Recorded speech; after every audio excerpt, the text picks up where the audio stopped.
Today's reading tells the story of Peter's denial of Jesus. This is an iconic story if you followed any Good Friday or Easter traditions. And I have always given Peter a bad rap. I've read this and thought the moral of the story is don't be like Peter. In the moment that counts, don't turn your back on Jesus. But this week, as I read the story, it turned itself upside down on me.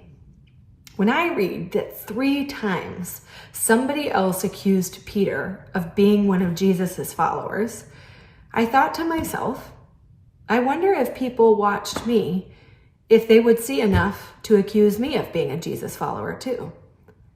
Now, in the story, it might have been Peter's dialect or the way he looked or that they'd seen him before with Jesus. But if we make this into a metaphor, the question stands. If somebody were to casually observe your life, would they find enough evidence to accuse you of being one of them, one of those crazy people who follows Jesus?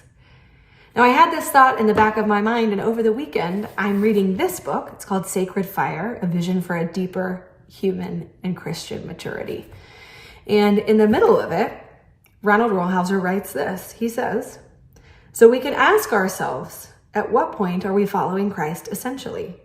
If we were brought to trial in a court of law and accused of being a Christian, what characteristics would we have to exhibit for there to be enough evidence to convict us? So I had that thought as I read this story of Peter, and then this came up in my book, and I wanted to share it with you today. If somebody were to casually observe your life, would they find enough evidence to mark you as a Christian? What would they see? What would it be that gives you away?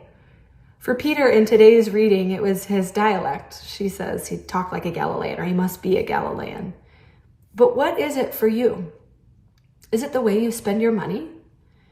Is it the way you pray, that you spend time soaking yourself each day in prayer? Is it the way you care for others? Is it the way you read and try to understand these ancient texts in the scripture? If someone were to watch you, what would they see that gives you away, that you in fact are one of them?